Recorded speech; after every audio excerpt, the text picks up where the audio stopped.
Welcome to What the F is Going On in Latin America and the Caribbean, a popular resistance broadcast of hot news out of the region.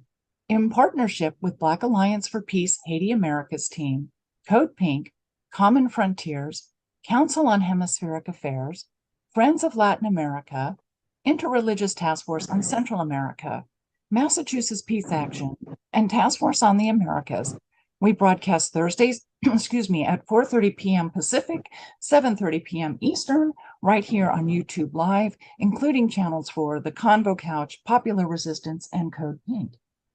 Post-broadcast recordings can be found at Apple Podcasts, Spotify, Telegram, radindiemedia.com, and now under podcasts at popularresistance.org. Today's episode, Whatever Happened to That Plane? U.S. unilateral sanctions and the saga of Venezuela's Emtrasur Cargo 747. Our very special guest today is Orlenys Ortiz. She's a citizen journalist joining us from Venezuela. I'm also very pleased to tell you she's a personal friend of mine, and I'm quite honored to have her join us for this episode. This is the first time she's appeared on What the F is Going On in Latin America, and it's a real honor for me to host her in today's episode. Before we have her join us, I want to give all of you in the audience a brief background of this incredibly complicated, almost unbelievable situation that happened with the Venezuelan-owned cargo plane June of last year, and the case has extended through this year as well. It involves grounding of the plane, sequestering the crew, and many other really rare, unique, bizarre circumstances. So let me just give you this brief background, and then we'll have Orlenys join us.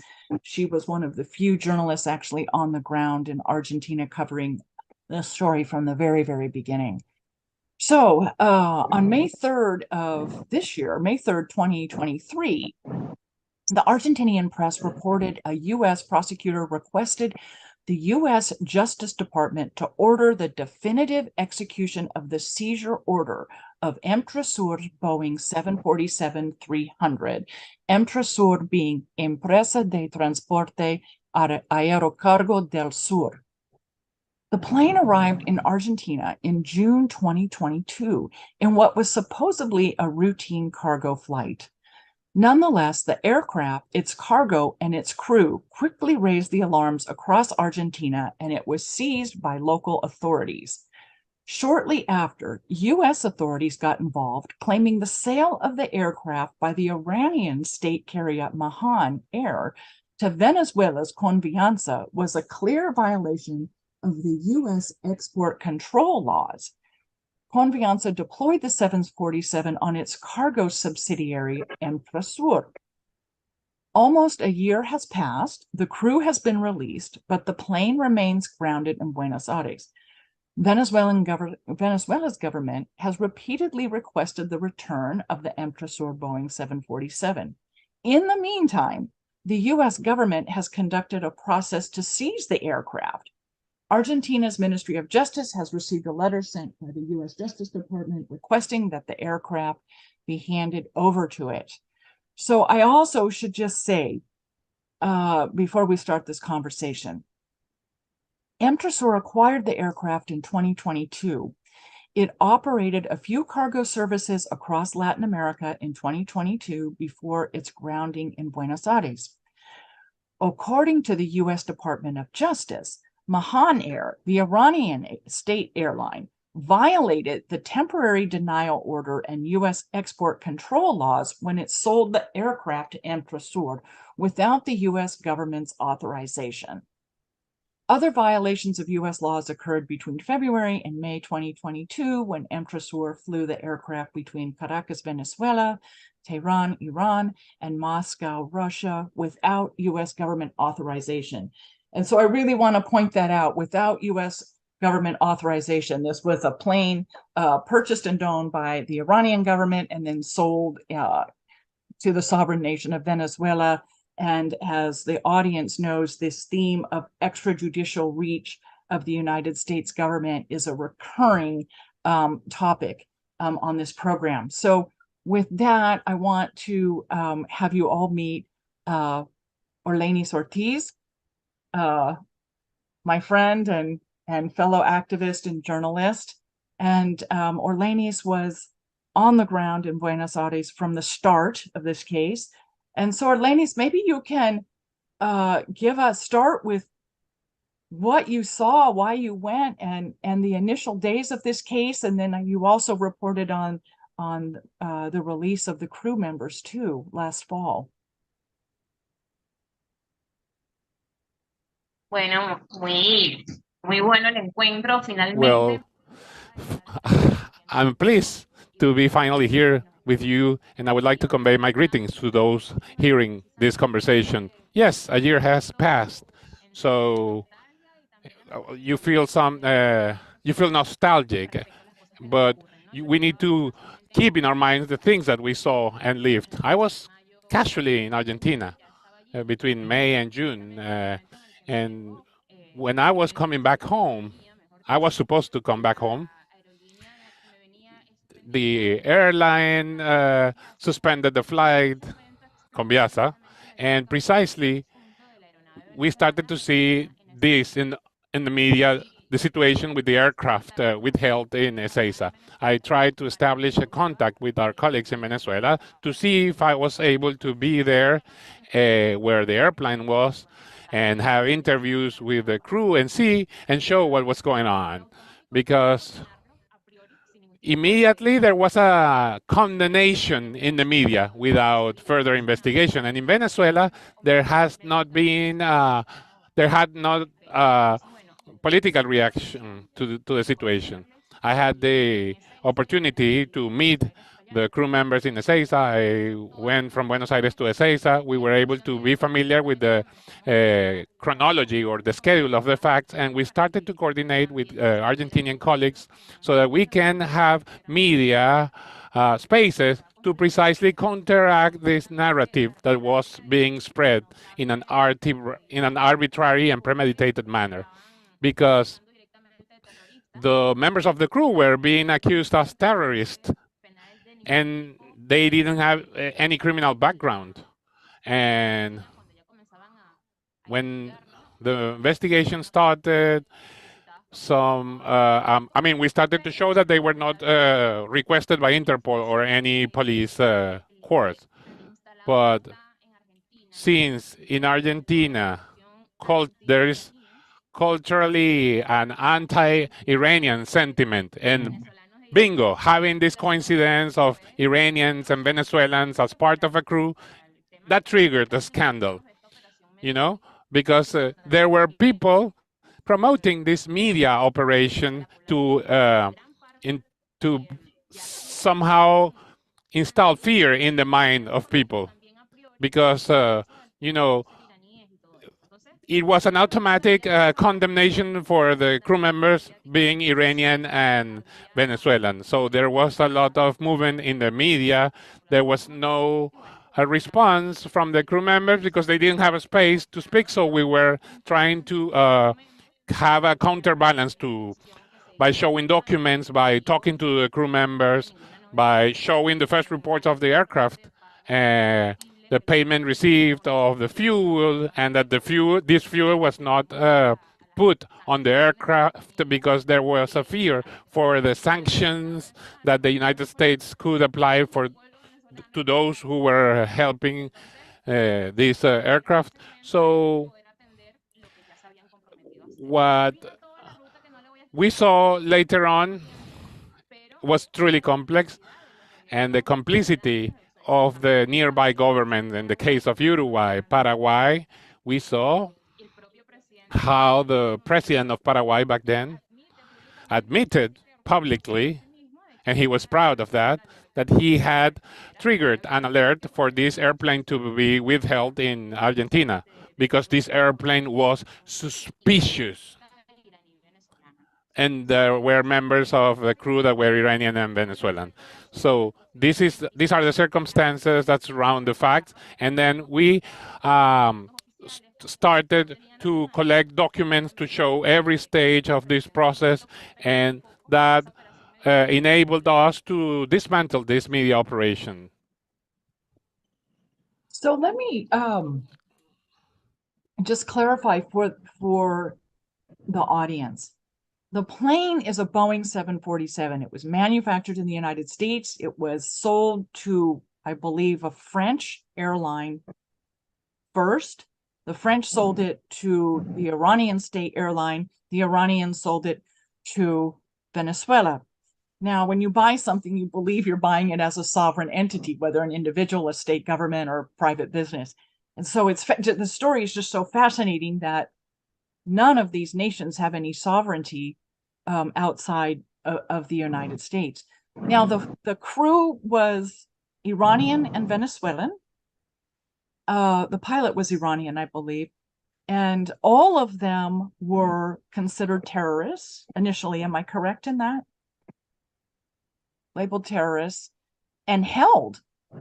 The plane was grounded and held, and the crew was basically sequestered, kidnapped, held in hotel rooms outside of Buenos Aires. Can you tell us a little bit about the crew, how they were designated, how and why they were designated terrorists, and what their story was? I mean, they were held from June to, I believe, October. Sí, fueron Yes. Almost 4 months, if I'm not wrong. And from June the 8th, the aircraft was already here. I want to share the slide that I brought, in which you can see the fake news that were spread during the first stage of this situation, where you can see a chronology of the facts, and you see how this was depicted in the media, the whole media constructions against the crew member. This is vital to understand that this was not a spontaneous thing. This was systematic, with complicity and in alliance with the main right-wing media outlets in Argentina, such as Clarín, La Nación, among others. So there was a very important, significant coverage in prime time. The most important TV shows were actually trying to show things and saying and repeating messages and calling these crew members terrorists. And there are some things I would like to highlight while we share the slide. First, the 19 people that you mentioned that were kidnapped, yes, they were kidnapped, because that's the real situation. They were not only withheld. The life of these people during all this period of time, more than 400 days, was I'm going to tell you the exact number. It's 4 months. I correct myself. But their lives were interrupted. Their work were interrupted. Their plans were interrupted. It was not the situation about the crew members, also the operations of the aircraft. So a lot of people and equipment were affected. And this, I mean, also a commercial situation. The appearance of this airline was a threat for the other airlines in the region. These 19 professionals of civil aviation, these are long-standing career crew members. They have a lot of experience, and I want to highlight this because I wanted to clarify any doubt. Why this crew had Venezuelan and Iranian members? Well, since Venezuela purchased this airplane, they needed to receive training for properly handling this aircraft. And in the aircraft, we had a double crew of Iranians and Venezuelans, because the Venezuelans were receiving training. They had completed all the theoretical part of their training, and now they were with the practical part. There was a single woman that was part of this crew, Victoria Valdivieso. She's the mother of 3 children. Can you imagine the drama of separating this mother of her children for such a long time, two of them minors, and the story of each one of these persons? When I remember their stories, it gives me goosebumps. I remember their uncertainty, the feelings they were having, because this is not about just covering the facts. I was there as a person. I was very involved with this case, and I was able to see with my very eyes what they were feeling, what their concern was, how they feel uh, outraged because they had been kidnapped and their public image and their reputation were being stained in the long term, because even despite that they were released and that the case has turned into something else, and most of them were simply, their cases were dismissed, so nothing happened. But for them, it something definitely happened, because the effects of this are preventing them from working in some places. Some of them, their visas of to the United States were annulled. So this type of consequences, they are also having familiar costs. So it's not only the members of the crew suffering from this unfair situation, but their families as well. So supporting them, for me, was important. Visibilizing their stories and showing the faces of the people involved.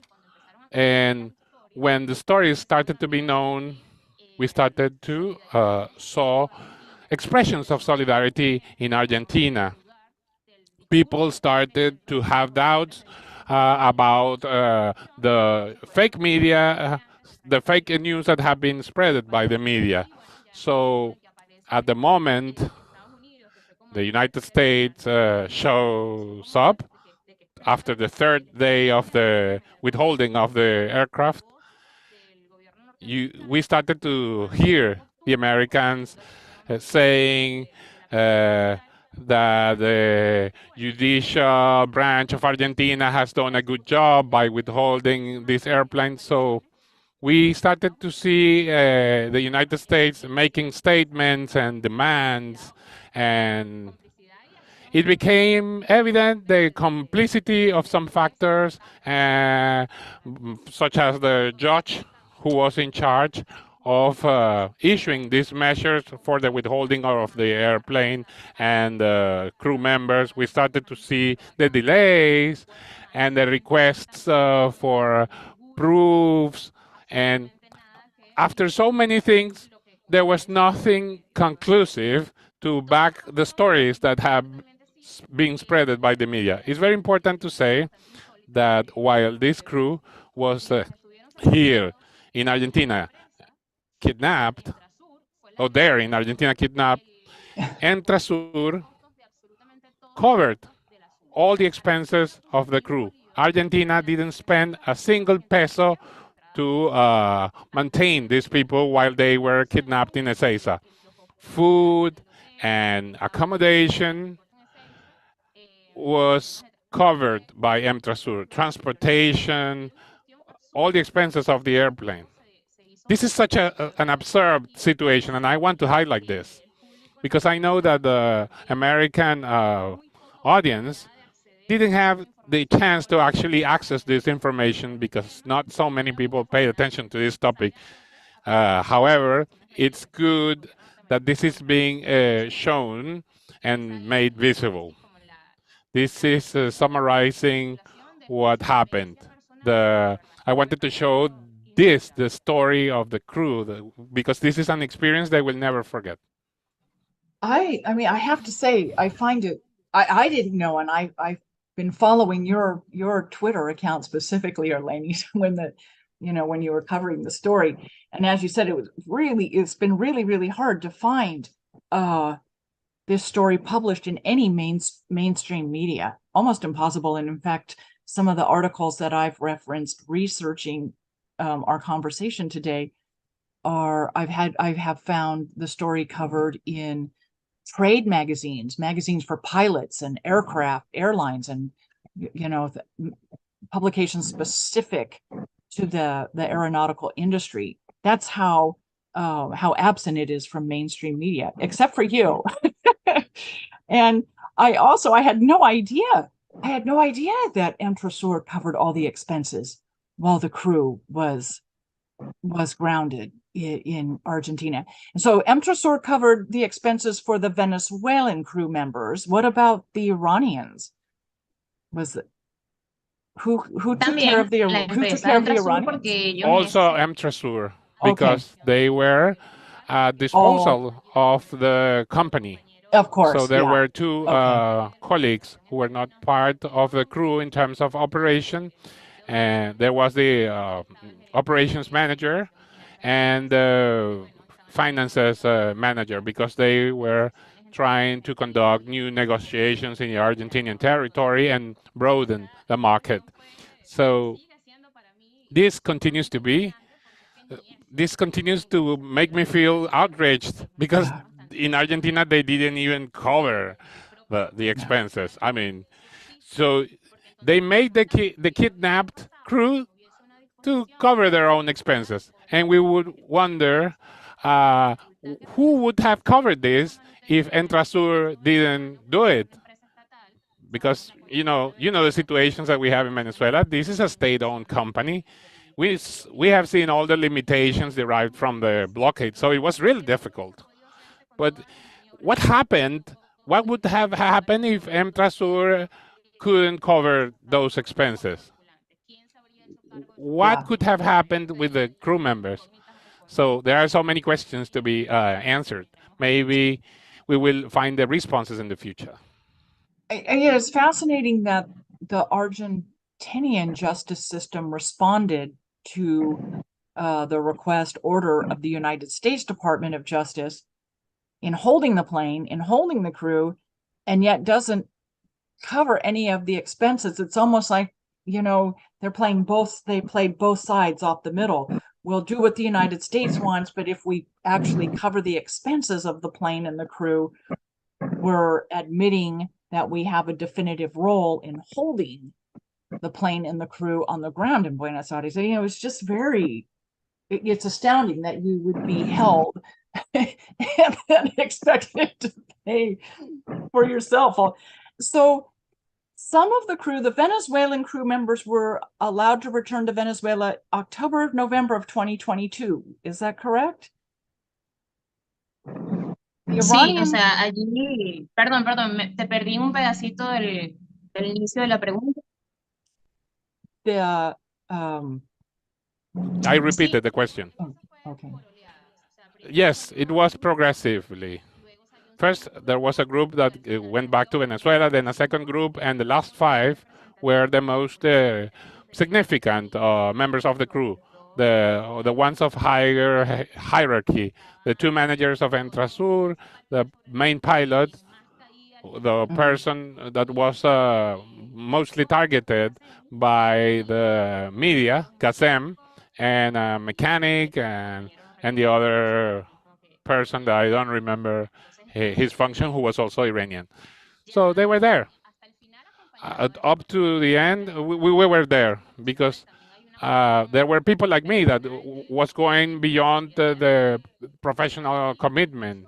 We were there to express solidarity, not only from the personal point of view, but also as representatives of Venezuela, due to the brotherhood or the sisterhood between Venezuela and Iran. And I want to highlight 2 things, Terry.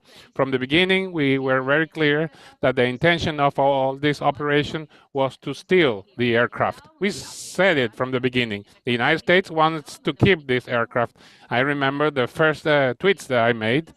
And the first thing that it was said is that the United States wants to get a hold of the Venezuelan Iranian airplane. That firstly said. That was what I said at first. This is a violation of all sorts of things, not only national regulations of Venezuela and Argentina, but of all the pacts in terms of international public law, all the violations perpetrated in the field of civil aviation. This is an unseen case, and I want to highlight this as well.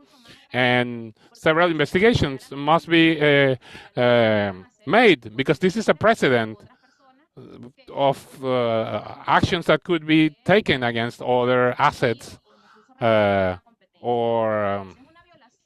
this is a violation of Venezuelan sovereignty on the first place because this airplane technically was Venezuelan territory. You're violating many agreements, several pacts and conventions, and it's also a violation of Argentinian sovereignty due to this subordination that we saw following U.S. orders. And another thing that I want to highlight is the role of Emtrasur from the commercial point of view, and I'm going to make this very simple.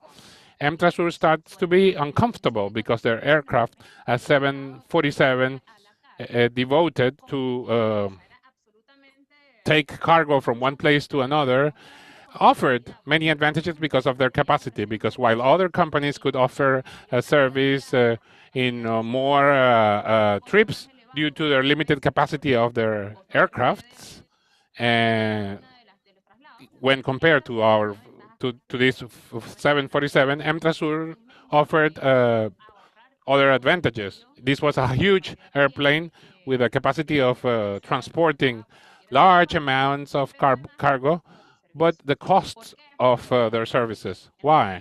Because 70% of the cost of a flight of this type of cargo depends on fuel. In Venezuela, that is a producer, the state allows the possibility of having priority access to fuel at a lower cost. And this created an uncomfortable situation for the market of the region. And this was also a target to eliminate the company because it was a threat from the competitive point of view. And this was a source of income for Venezuela, and that was also a problem for the Americans. So in our last few minutes, I'm sorry for Orlenys and the audience that our interpreter, Carmelo Valasquez, who is so generous with his time and donating his time to do the translation. He has another job that he has to go to shortly. So we need to let him go. And so I just want to say, if I can just ask Carmelo before you leave, we can ask Orlenys. The plane is still in Buenos Aires. Is it being sent back to the United States, or has the Argentinian government not determined that yet? There was a request earlier this month that it be sent.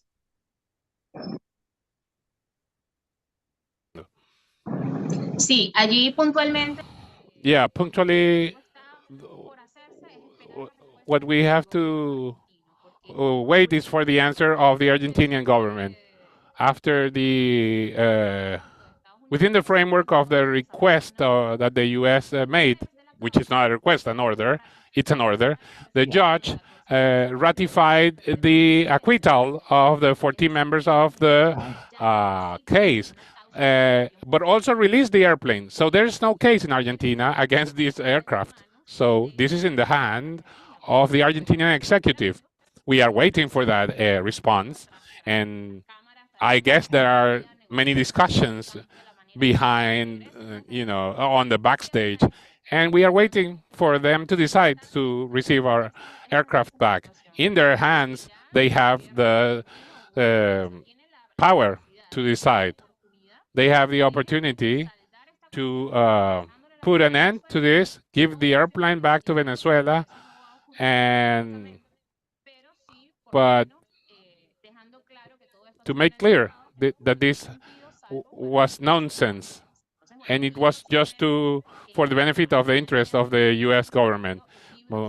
By the end of the year, I'm going to publish a book about this case, and I'm giving you this breaking news. We're going to include the interviews with the crew members, media follow-up, showing the operations, who was behind this and who acted in this political, media, judicial operation, and we're going to be able to find these details, and we'll be sharing this with you. Okay? Oh, that's excellent. That's excellent news, and we'll be sure to have you come back when the book launches, and we'll have you come back and present the book to our audience. That'd be fabulous if you're willing to. I'd love to have you come back and do that. So I guess, I know both of you are tight for time, so we should probably wrap up this episode. I'm so thankful, Orlenys, that you had time to join us this morning. Just really an honor for me to work with you, and I'm so happy to know you as a fellow journalist and to call you a friend and activist. And as the audience knows, I so consider Venezuela my second home. So really, really wonderful to have you join us today. And thank you, Carmelo Valasquez, joining us from Buenos Aires to provide interpretation. For the audience, the 2 documents that I was not able to screen share, I will post those in the program notes for both platforms of broadcast so that you have those. And so also I should just remind the audience, you've been watching What the F is Going On in Latin America and the Caribbean. We're a popular resistance broadcast. We broadcast every Thursday, 7:30 p.m. Eastern on simulcast on 3 YouTube channels, The Convo Couch, Code Pink, and popularresistance.org, whose broadcast recordings can be found at Apple Podcasts, Spotify, or wherever you get your podcasts. So thank you, Orlenys. Thank you, Carmelo, and thank you to the audience. We will see you next week.